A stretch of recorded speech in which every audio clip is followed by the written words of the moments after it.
Сайн байцгаана уу? Та бүхэндээ шинэ 90 олон улсын сургуулийн ариун чимэг багштай 7-ын ангийнхан мэдчилж байна.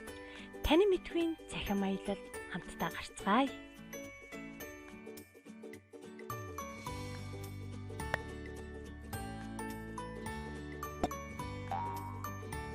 Гурвалжны дотоод өнцгүүдийн нийлбэр хэд байхыг сонирхъя.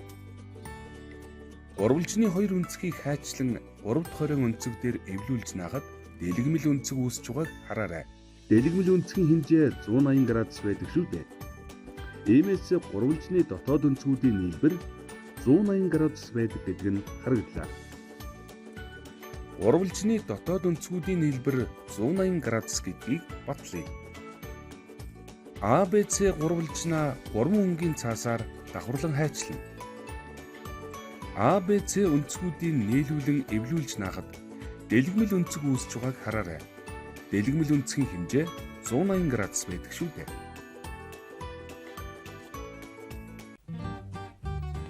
Тэгвэл одоо бүгдээрээ математикийн хичээлийн багийн гишүүдийн хийсэн бүтээлтэй танилццгаая.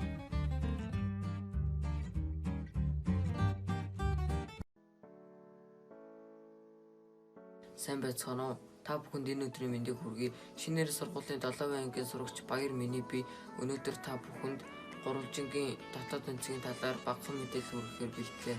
Юуны өмнө гурвалжин гэх төрсийг Францын математикч Блейз Паскал нь 1623 онд гаргаж ирсэн байдаг.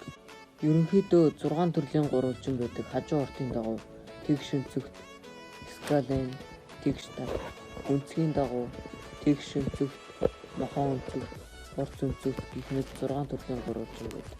Хэдий эдгээр гурвалжингууд нэгнээсээ өөр хэлбэр хэмжээтэй ч бүгднгийнх нь дотоод өнцөг 180 градус байдаг. Энэхүү онолын дагуу хоёр өнцөг мэдэгдсэн тохиолдолд 3 дахь өнцөг олох аргуудтай танилццгаая. Гурвалжны дотоод хоёр өнцөг өгөгдсөн тохиолдолд 3 дахь өнцгөө олохдоо өгөгдсөн хоёр өнцгийн нийлбэрийг 180-аас хасан 3 дахь өнцгийн градусыг олно. Энэхүү зурагнаас AB хоёр өнцгийн нийлбэр нь D өнцөгтэй тэнцүү гэдгийг харж байна. Мөнх хотын Бат суурь.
Сайн байна уу?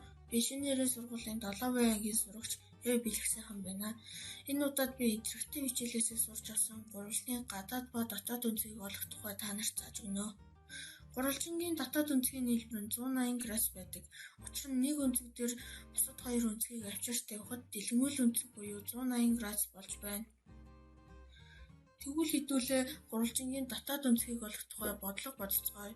Гурвалжингийн дотоод хоёр өнцөг нь 60 градус байв. Тэгвэл үлдсэн өнцгийн градус хэдвэ? Тиймээс бид нэр А дээр нэмдэг нь 60 градус, нэмдэг нь 60 градус тэнцүү 180 градус гэдэг бичгэлийг хийнэ. Үүнээс харахад А тэнцүү 180 градус хасган 120 градус тэнцүү 60 градус болж байна. Гурвалжны гадаад өнцгийг бид олох ёстой. Гурвалжны гадаад үнцгийг олохын тулд 3 үнцгээс шулуун татаж, шулуун ба гурвалжин хоорондын үнцгийг олно. Энэ нь гадаад үнцэг юм.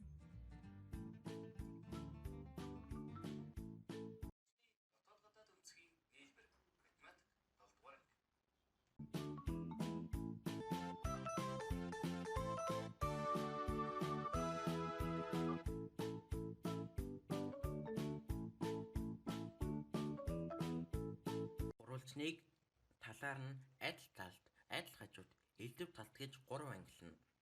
Харин өнцгөр нь тэгш өнцөгт, мохон өнцөгт, хурц өнцөгт гэж ангилдаг. Одоо гурвалжны дотоод өнцгийн нийлбэр 180 градус байдгийг баталж харуулъя.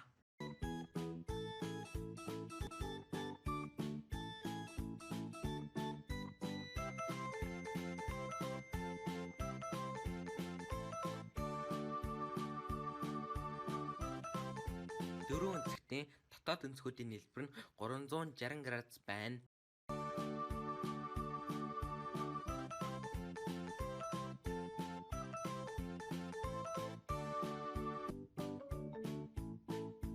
Гурвалжны гадаад өнцгүүдийн нийлбэр 360 градус байна.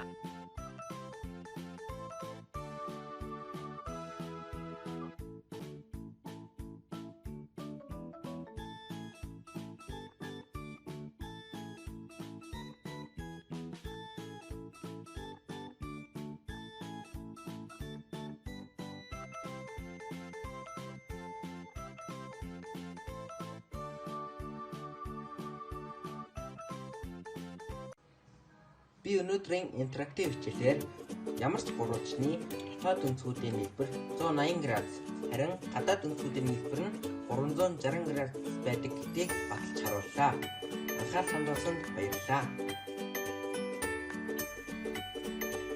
Математикийн багийн гишүүн Чулуунбаатарын гэрэлтад.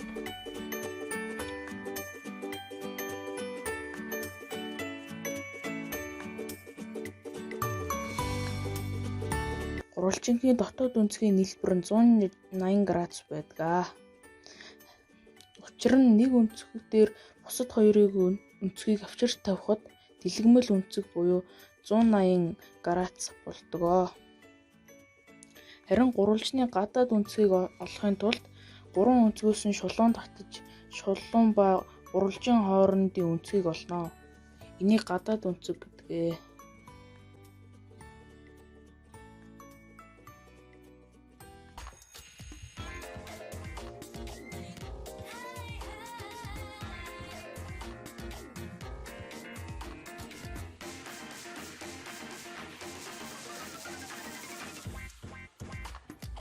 Би шинээрийн сургуулийн 7 байнгын сурагч цолон байна. Интерактив цахим хичээлийн түгээн дэвшрүүлэх зорилготой уралдаанд гурвалжны дотоод ба гадаад өнцгүүдийн нийлбэр сэдвийн хүрээнд оролцож байна. Миний гарт нэг сонирхолтой зүйл байна. Энэ удаад бүгдээрээ дотоод ба гадаад өнцгүүдээр нь ямар дүрсөө гэдгийг таацгаая.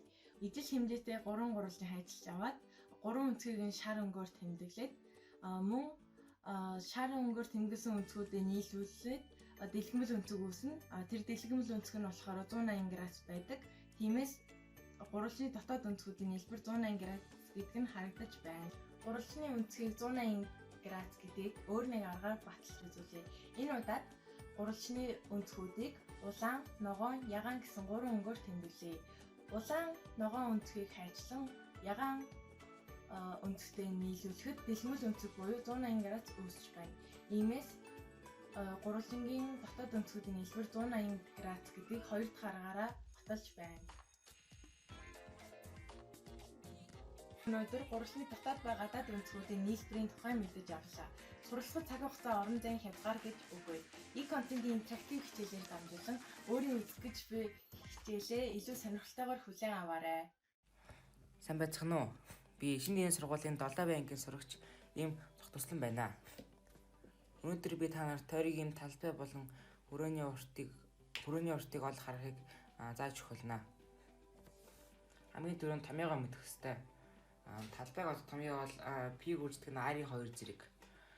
Хүрээний уртыг олох томьёо бол 2P гүйцэтгэх нь R. P гэдэг бол 314, харин радиус бол тойргийн төвөөс тойргийн хүрээ хүртэлх уртыг хэлнэ. Хамгийн түрүүнд бид радиусаа олох хэрэгтэй.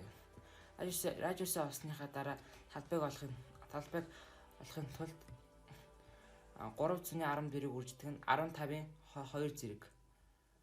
Энэ нь болохоор 314-ийг үрждэг нь 225 гэж гарна. Эцсийн хариу бол 314-ийг 225-аар үржүүлээд одоо 706.5 см хавьд гарна. Одоо хөргөнийхөө уртыг олцгоё. Хөргөний уртыг олохын тулд 2-ыг үрждэг нь 314, үрждэг нь 15. Энийг товчлоод 30-ыг үрждэг нь 314. 30-ыг 314. 30-ыг 314-аар үржүүлэхээр 94.2 гарна. Ингэж тойргийн талбай болон хөрөний уртыг олдог. Анхаарал тавьсанд баярлалаа. Сайн байна уу? Намайг хичээдэг Бишнэрийн боловсон сургуулийн 7-гийн Б анги зурдаг. Өнөөдөр бид та бүхэн төрсөн талбай гэж юу? Мөн ялангуяа тэгшүүцэгтийн талбай гэж юу гэдгийг судлах болно. Үүнтэй холбогдуулаад бид тэгшүүцэгтийн талбай өөрчлөгдөхгүй гэх сонирхолтой төслийг явуулах болно. Тэгш талбай гэдэг нь дүрсийг бүрхэхэд орж буй хэмжээ мөн бид үнийг сантиметр квадрат гэх зэрэг нэгжээр хэмждэг байгаа. Үүнтэй холбогдуулаад бид ийм бичлэг үзцгээе.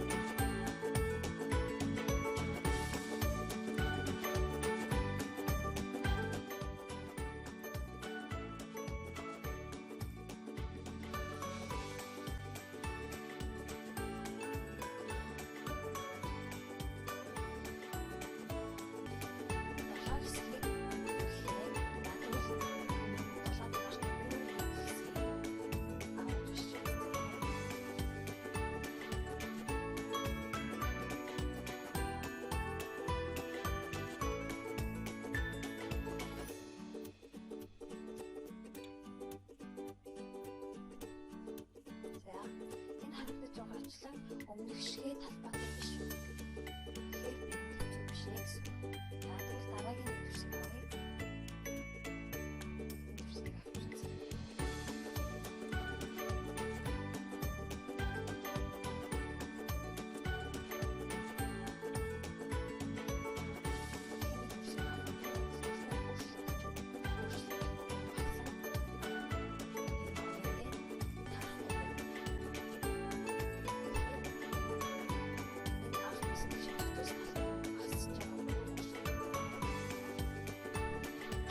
Тэгшүүцэгтийн доторх хэсгүүдийн байрыг салахад тэгшүүцэгтийн талбай ямар өөрчлөлт мөн эзэж хийдэ орхгүй гэдгийг бид оллоо. Бид бичлэгийг шууд хараад өгөх биш бай. Баталгаан тулгуурлаж өөрсдөө туршиж үзэх илүү сонирхолтой байна.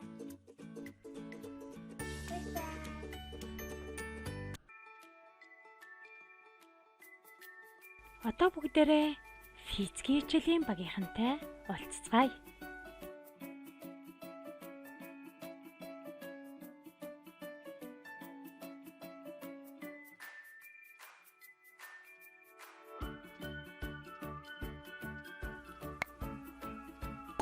Онолч, судлаач, сониуч, туршигч дөрөв хүнсний захаар явж байлаа. Цэцгийн авахдаа килограммаар хэмжиж авах уу? Литрээр хэмжиж авах уу? Аль нь их хэмжээтэй ирэх бол?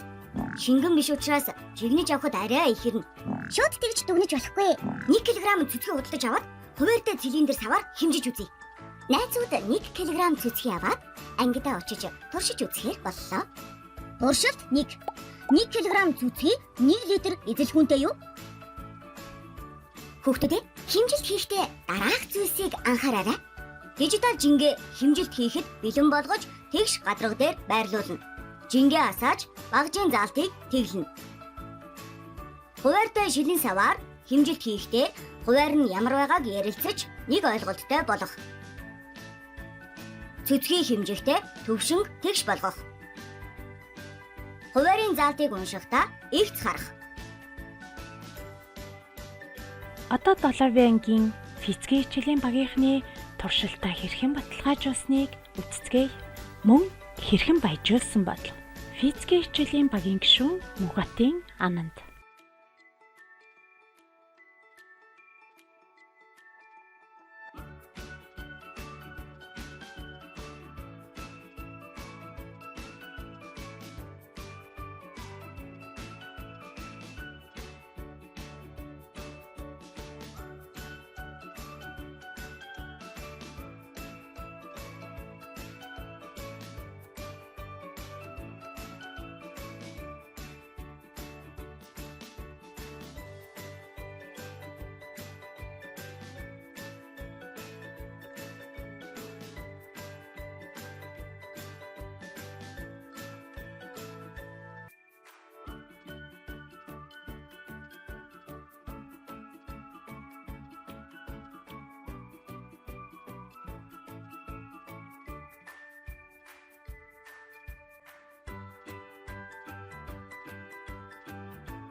Туршилт 5.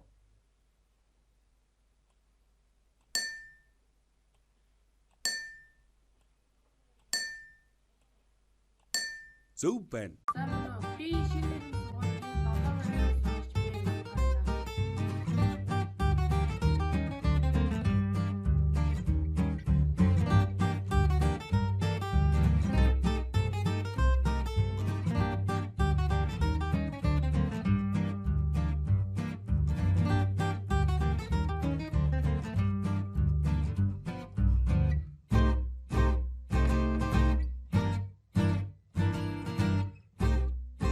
Үйлсэн бөглөө модон биет маань нэгт уснаас нэгт багтаа тул усанд хөвж байна. Харин төмөр шил маань уснаас их нэгттэй тул усанд живж байна. Тэгэхээр би энэ интерактив хичээлээсээ нэгтийн тухай яг олон зүйлийг мэдж авлаа. Баярлалаа. Шингэнүүдийг нэгтрлаар нь ангилж зөв байрлалд зөөж оруулна уу?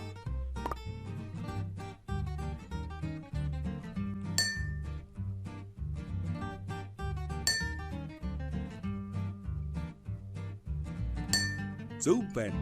Би шинэ нэрийн сургуулийн 7 ангийн сурагчтай Ану байна. 7 дугаар ангийн интерактив хичээлийн хүрээнд физикийн хэмжил гэсэн хичээлийг судалж байна. Эхлээд шоогоо иж үзье. Доор нь живж байгаа учраас их нэгцтэй гэж хэлж болно. Баллуураа ихэд мөн живж байгаа учраас үүнийг их нэгцтэй гэж үзэж болох нь байна. Одоо жүржээ иж үзцгээе.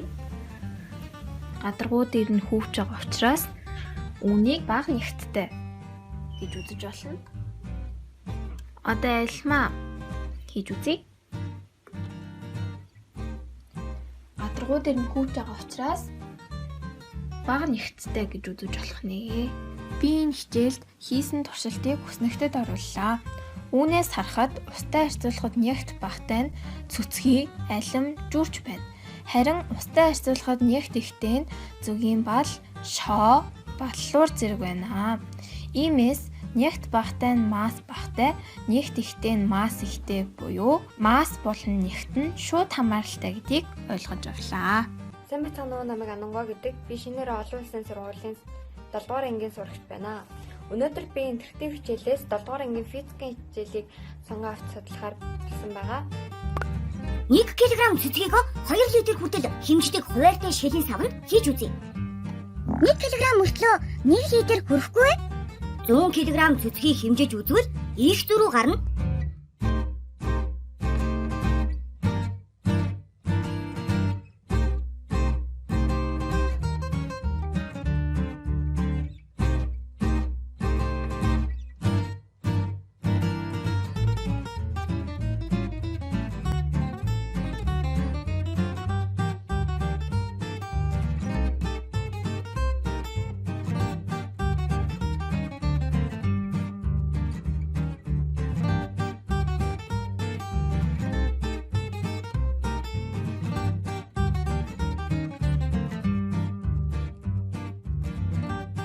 Интерактив хичээлээ үзэж туршилтаа хийлээ. Энэ туршилтуудаас үзэхэд ижил эзэлхүүнтэй ч массаараа ялгаатай. Масс нь эзэлхэн ч эзэлхүүн нь ялгаатай биеуд байдаг ба энэ нь тухайн биеийн нэгтрэл нь хэр зэрэг байгаагаас хамаардаг. Мөн нэгтрэлийг олохдоо нэг эзэлхүүнд харгалзах массаар нь тодорхойлдог гэдгийг олж мэдлээ. Та бүхэн ч бас интерактив хичээлээ үзэж туршилтаа хийгээрэй. Энэ хүртэл надтай зүг байсанд баярлалаа. Хэмжилт хийж үзлээ. Усны хувьд яг адилхан гарч байна. Эзэлхэн масс хоёр адилхан гэсэн үг үү? Сайн байцгаана уу, шинэ нэрийн сургуулийн 7 ангийн сурагчийн сарал байна. Өнөөдөр бид интерактив хичээл дээр нэгтийн талаар судалсан.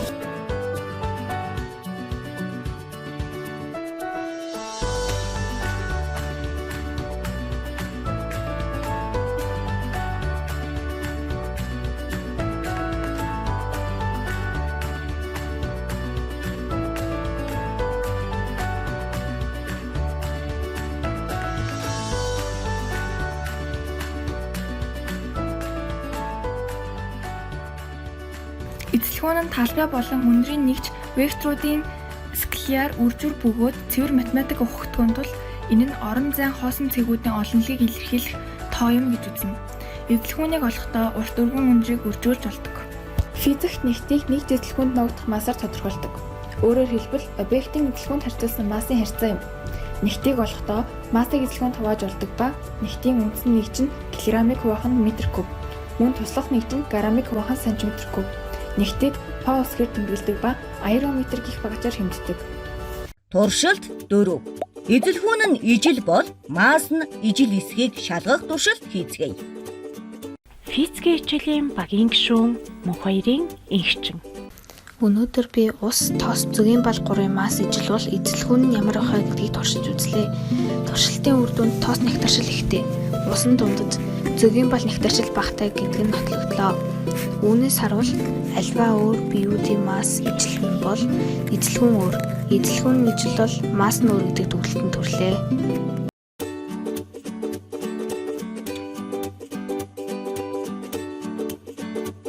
Мөн энэ интерактив хичээлээс ойлгоснороо бүтээл болох бяцхан номоо хийсэн байгаа. Үүн дээр болохоор туршилтынхаа анхааруулга, заавар, мөн туршилтын үр дүн дүгнэлтээ бүгдийг тэмдэглэж зурсан байгаа. Физикийн хичээлийн багийн гишүүн Ганцэргийн од 2. Зөгийн бал нэвтрэл ихтэй. Ус онц зэрэг тас нэвтрэл багтаа. Хэмжих төхөөрөмж ашиглалгүйгээр бодисын нэгтийг хэрхэн харьцуулах талаар туршилт хийж үзүүлье.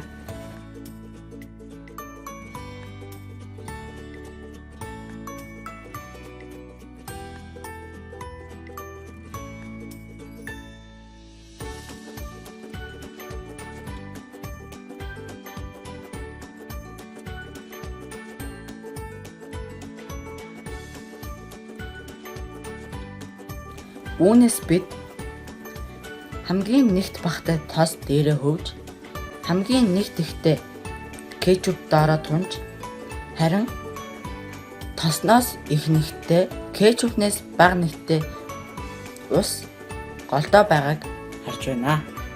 Үүнийг бид нэгт хэмжих багаж ашиглалгүйгээр мэдэж авлаа. Дижитал жингийн байрлалын аль нь зөв бэ? Зөв байна. Хуваарийн заалтыг уншихдаа хэрхэн харах вэ? Зөв байна. Физикийн хичээлийн багийн гишүүн Инх олдын Пүрэв далай. Жингийн байрлал.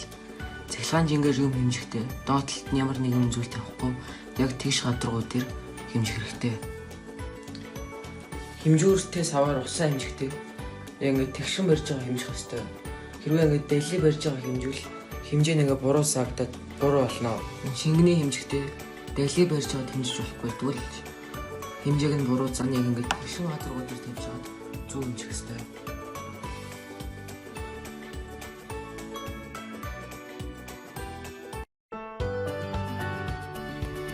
Физикийн хичээлийн багийн гишүүн Ямтлагрийн тавилан.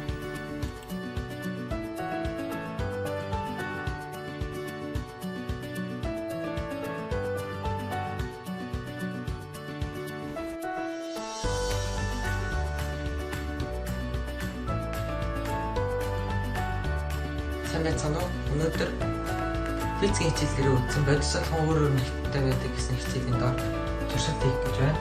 За би өнөөдөр туршилтанда 5 төрлийн өөр 5 төрлийн шингэн төлөв турших бодис бүтээгдэхүүнүүдийг сонгож авсан байгаа. Эдгээр бүтээгдэхүүнүүд нь бүгд ижил эзэлхүүнтэй. За үүнд маань зөгийн бал, сүү, угаалгын шингэн, ялгаж өгөхийн тулд өнгөнд оруулсан байгаа.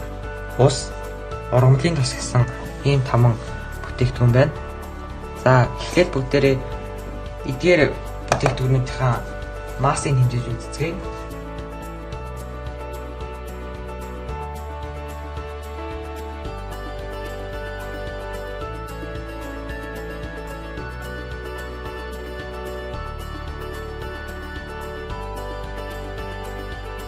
Одоо эдгээрийг ямар нэгэн эрэм дараалалгүйгээр шилэн том шилэн савн хийж нэгтийн давхарг үүсгэхийг харцгаая.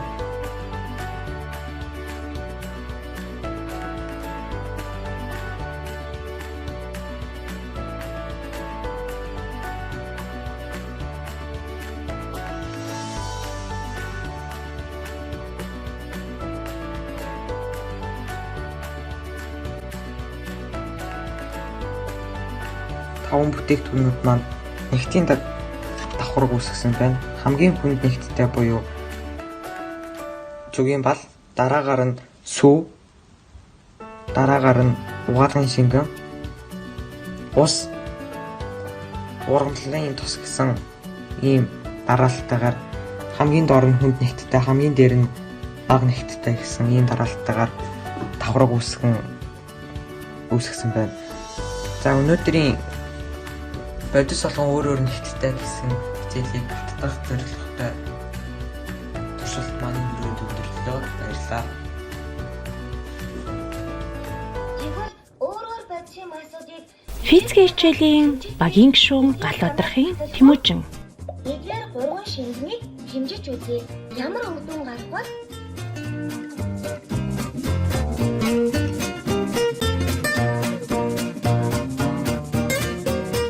Сэмэнэ физик 7 дугаар ангийн физикийн интерактив хичээл өгүүлдэг.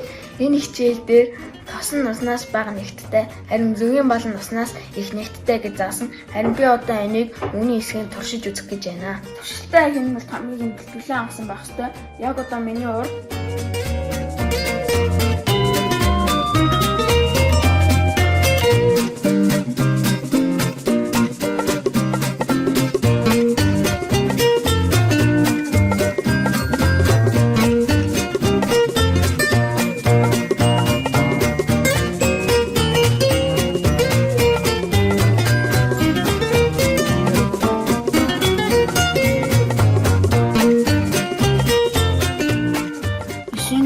уснаас хамаагүй бага нэгттэй гэсэн үг юм аа. Зөгийн бал нь доор нь томж үлдчихэж байгааг харж байгаа. Энэ нь зөгийн бал уснаас илүү их нэгттэй гэсэн үг юм аа. За баярлалаа.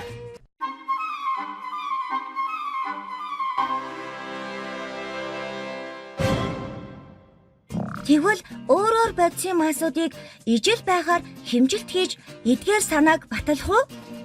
Физикийн хичээлийн багийн гишүүн Ганбатын зоригт.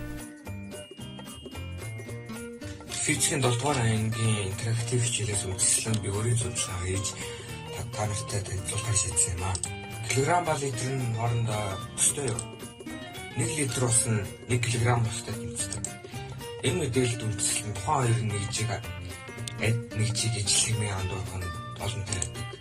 Литр килограмм хоёр нь өөр зүйлийг илтгэдэг хоёр өөр нэгжлэг дээрх нь хэрэгтэй. Килограмм нь олон улсын нэгжийн систем, массын үндсэн нэгж, граммын кило буюу 1000 нугалснаар тэнцэх бөгөөд одоогийн хэмжүүрийн систем юм. Энэ дэлхийд даяар шинжлэх ухаан, инженерчлэл, худалдааны салбарт өргөн хэрэглэдэг хэмжигдэхүүн ба анх 1795 онд 1 литр ус нэгж ингэж тодорхойлжээ. Энэ бол энгийн тодорхойлолт байсан боловч практик ажил дээр ашиглахад хэцүү байсан тул өөрчлөлийг бидний одоогийн мэдэх масс гэж болжээ. Литр нь куб дециметр бөгөөд энэ нь 10-ыг үржих нь 10 см куб хэмжээ. Тиймээс 1 литр тэнцүү 0.1 метр куб сантиметр 1000 см куб 1 метр куб нь яг 1000 литр юм. Дүгнэлтэнд хүрвэл килограмм литр хоёр нь уялдаа холбоотой боловч адил биш гэдгийг харж байна. 1 литр зүсгийн масс усныхаас ялимгүй их байна. Яагаад өөр бэ нэ? Ус урсамтгай зүсгийн өтгөн. Тиймээс ялгаатай юм болов уу? Физикийн хичээлийн багийн гишүүн Эрдэнэтийн зан эрдэнэ. 500 мл ус хийсэн. Үүнийгээ хэдэн грамм болох вэ?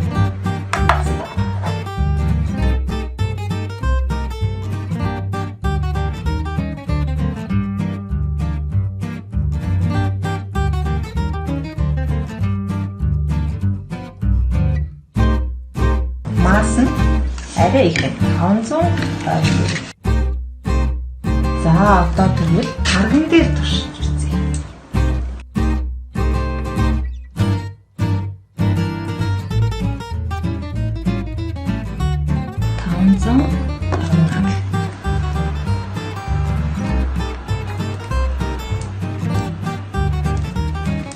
Тэгэхээр ижилхэн эзлэхүүнтэй 3 шингээс аль нь хамгийн масс ихтэй байлаа? Шүүс. Энэ туршилтаар адилхан эзэлгүүнтэй ус тараг шүүс 3-ыг хэмжихэд шүүс нь хамгийн их нэгттэй байна. Нэгтаар нь бисийг ялгахын тулд усанд хийж үзэж болох юм. Тэгвэл тэднийг уснаас их бага нэгттайг ялгаж болно. За би шинэ сургуулийн 7 сарын ангийн сурагч юм хүртэл би захин аялал уралдаанд физикийн интерактив хичээлээр оролцох гэж байна. Би одоо физикийн интерактив хичээлийн хатуу болон шингэн төлөв дуршдаг биетийн нэгтийг олж үзүүлэх гэж байна. За эхлээд хатуу төлөв дуршдаг буй зөв биет бус дүрсүүдийн нэгтийг олё. Нэгтийг олохдоо массыг илэрхүүнд хуваадаг болохоор тэгэхэд масса олно.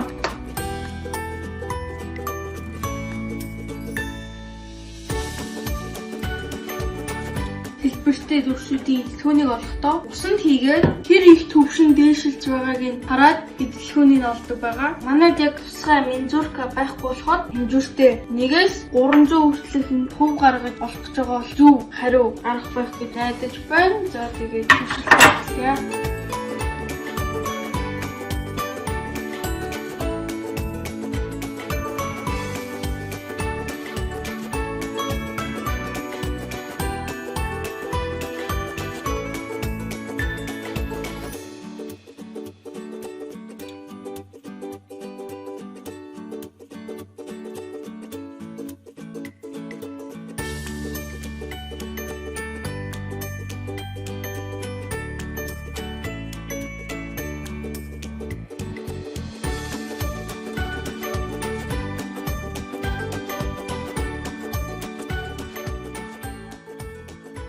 ижил юмтэй таарах хоёр. Сантиметр куб найдах юм тий. Ус нь бол усны нэгт 1 г сантиметр куб гарч байна. Зөөхөн нэгт нь болохоор 0.197 г сантиметр куб гарч байна. Энэ туршилтын дүгнэлт гэвэл шингэн төдийгүй хатуу бич гэсэн нектараа өөр байдаг. Тэгээд нэгтийг олохдоо нэг жижигхэн харгалзах массаар нь өсөж болдог. Урт болохоор хэмжилт хийснээр юмсын том мэдээлэлтэй болдог. Том мэдээллийг харьцуулах боломжтой гэдгийг ойлгож авлаа. Бас олон зүйл хэрэг болно тийм ээ. Өрхийн төсвийг тооцоолон бодох даалгавар өгсөн. Ээжээ та надад гэрийн даалгавар хийхэд минь туслаач. Би өрхийн зарлаа бичих гэсэн. Сайн байна. Миний нэр Тулгабаатар гэдэг. Би шинэ нэрийн сургуулийн 7-р ангид сургадаг. Миний танилцуулах гэж байгаа сэдэв бол ковидын өмнөх болон ковидын дараах манай гэр бүлийн төсөв, орлого болон зардлын хилцүүлэг. За ковидгүй манай гэрийн 1 сарын төсвийг харъя. Аавын цалин 3 сая, ээжийн цалин 2 сая, хүүхдийн мөнгө 200 мянга, нийт орлого 5.2 сая. Тэгвэл зарлага дээр бол хоол хүнсний зардал 1 сая. Байр цэцлэгээний мөнгө 120 мянга. Ахуй хэрэглээ 1 сая. Дүүгийн өдрийн жилийн төлбөр 280 мянга, бусад зарлалт 1 сая, нийт 3.4 сая болж байна. Манай ачиг бол 1.8 сая болсон байна. Ковидтэй үед орлого маань өөрчлөгдөг харин зарлага маань өөрчлөгдсөн. Хоол хүнс маань 1.5 сая, байр цэцлэгаан бол улсаас дааж байгаа болохоор тэг төгрөг. Хэрэглээний зардал 200 мянга, дүүгийн өдрийн жилийн ажиллахгүй юм чинь тэг төгрөг. Бусад зардал маань 500 мянга болж байна. Бусад зардал дээр бол манай аав ич хоёр ер нь машин хэрэглэхгүй алхаж дугуй унж байгаа. Бензинд мөнгө өрөөгүй. Нийт ачиг бол 3 сая болж байна. Ковидтэй дардлага багасаа чиг нэмэгдсэн байгаа. Энэний ачаар ээж хоёр илүү гас мөнгөөр дүүгээр тусган YouTube-аар онлайн хичээлдээ ороход болсон. Мөнгөний бид одоо хэмжээнд хийлгэж хөрөнгөлүүлж байгаа. Өөртөө ихтэй чанаруудыг зөв олж тэмдэглээрэй. Бие даах чадвартай, санаа бодлоо чөлөөтэй илэрхийлдэг. Бусдыг хүндэтгэж, хариу хүндэтгэл хүлээд. Супер! Сайн байцгаана уу? Би шинэ нэрийн сургуулийн 7-р ангийн сурагч Б Олон байна. Өнөөдөр би та бүхэндээ эрүүл мэндийн интерактив хичээлийн тухай ярих болно. Үүний хичээлээр ярилцсан. Болт. Найзуудаа өнөөдөр бүгдээрээ гадагшаа гарч гой зугаацъя. Хамт кино үзэж хоол идье гэжээ. Наран хийх олон даалгавартай боловч найзынхаа эрхийг өөрийнхөө эрхнээсээ илүү үзснээс болж үсээгүй гэсэн зөвшөөрөв. Наран за тгий гэжээ. Саран өөртөө ихтэй харилцах чадвартай учраас тэр өөрийн үзэл бодлыг бусадтай хуваалцахаас айж эмэхгүй байна. Саран уучлаарай би хийж гүйцэтгэх олон гэрийн даалгавартай учраас би хамт зугаацж чадахгүй нэ. Дараа нь хамт явцгаая гэжээ. Үүнд Болт өөрийн үзэл бодлыг илүүд үзэж бүдүүлэг байдал үзүүлж байна. Болт Юу нэ? Дараа нь гэвөө. Үгүй ээ, одоо явна. Чи явахгүй бол тэрлээд наран бит оргоо явж зугаацах болно. Явъя гэж хүн санал гаргасан дээр нь зөвшөөрч бай гэж бүдүүлэг байдал гаргажээ. Зан чанараас нь бид юу мэдэж авсан бэ? Бид гурлаа өөр зан чанартай байна. Тэдний зан чанараас юу мэдэж авсан бэ? Болд өөртөө итгэлтэй бусдын үгийг сайн сонсдоггүй, өөрийн эрхийг бусдынхаас дээгүүр тавьж өөрийгөө бодсон шинжтэй байна. Наран өөртөө итгэлгүй, бусдыг сайн сонсож, бусдын эрхийг өөрийнхөөс дээгүүр тавьж бусдыг илүү бодсон шинжтэй байна. Саран өөртөө итгэлтэй, бусдыг хүндэлтэй, сайн сонсож, бусдын эрхийг гэмтээлгүй өөрийн үзэл бодлыг илэрхийлж чадсан ухаалаг шинжтэй байна. Хэрхэн өөртөө итгэлтэй харилцах чадвартай болох вэ? Хүн өөртөө итгэлтэй харилцах чадвартай болохын тулд өөрийгөө сургаж завшиж байж дахин итгэлтэй харилцаж сурна. Дараах аргуудыг хэрэглээрэй. Хэрхэн өөртөө итгэлтэй харилцах вэ? Бусдын үзэл бодлыг хүндэтгэлтэйгээр сайн сонсож авах. Өөрийн эрхийг хамгаалахад бусдыг үл хүндэтгэж болохгүй. Яагаад үйлдэх болсон шалтгаанаа хэлэх, айд сандрахгүй байх, өөртөө итгэлтэй ойлгомжтойгоор ярилцаж тайлбарлах. Үүнхэд өөртөө итгэлгүй хүмүүс өөрийн эрхийг хүндэтгэлгүйгээр харьцдаг. Өөртөө итгэлтэй хүмүүс өөрийн эрхийг хамгаалах чадвартай ухаалаг байдаг. Цаг гарган үзсэнд маш их баярлалаа. Аль нь өөртөө итгэлтэй харилцаа вэ? Бусдад өөрийн үзэл бодлыг тулгахгүй, ээлдгээр харилцах. Супер!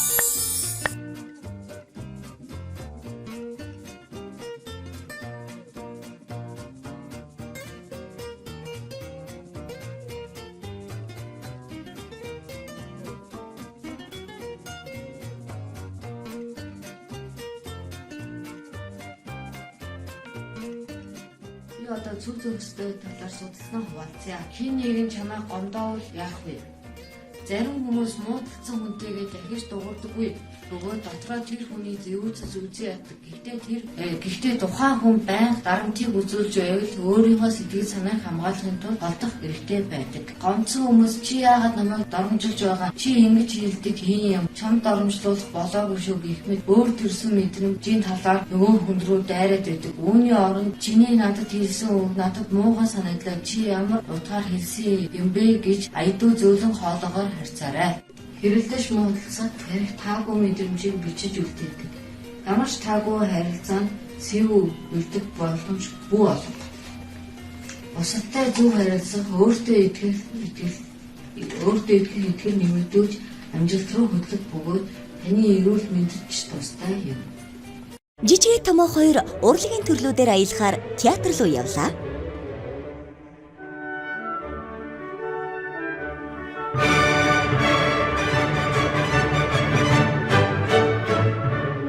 Урлагийн төрлүүдийн талаар хамтдаа судалцгаая.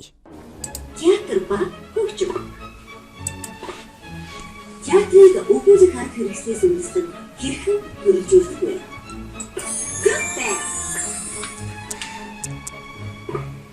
Дүрс бичлэгийн үзээд театрын ямар төл болохыг тодорхойлоо.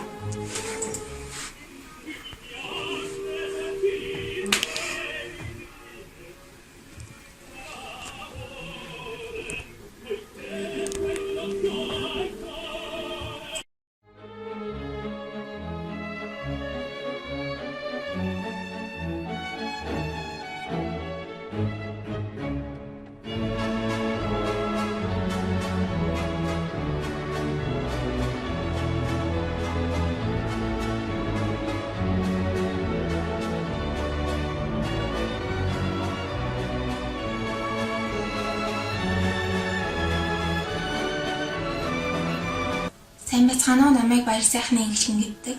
Би шинээрэн сургуулийн 7 ангид сурагч байна. Интерактив хичээлээ үзээд урлагийн төрлүүдээс театр ба хөгжим сэдвийн өрөөнд хийсэн бяцхан намаа танарт танилцуулъя.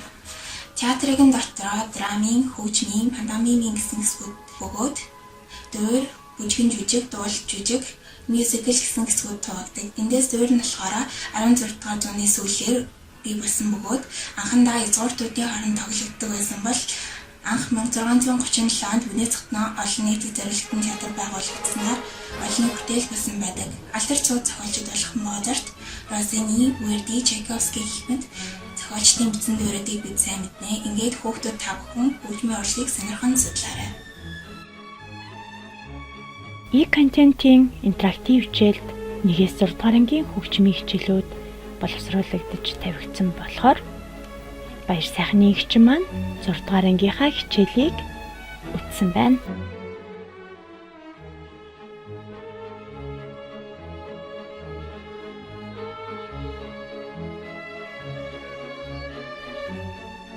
Уран зохиолын илэрхийлэх арга бол үг. Дүрслэх хурлын илэрхийлэх арга бол өнгө зураас дүрс тэдгээрийн нийлэмж юм. Театр урлагийн илэрхийлэх арга бол үйл хөдлөл юм. Кино урлагийн илэрхийлэх арга бол гэрэл сүүдэр, дуу, дүрс юм. Бүжгийн урлагийн илэрхийлэх арга бол биеийн хөдөлгөөн юм. Хөгжмийн урлагийн илэрхийлэх арга бол хөгийг шиг аялгау, хэмнэл, хурд хүч, өнгө аяс юм.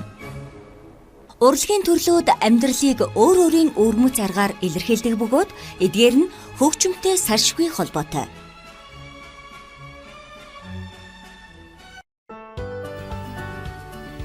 Шинэ нэрэн олон улсын сургуулийн ариун чимэг багштай 7-гийн В-ангийн 26 сурагчид бүгдээрээ өөрсдийн сонирхсан интерактив хичээлийн хүрээнд ойлголтоо баттган туршилт, бүтээлхийн амжилттай оролцлоо.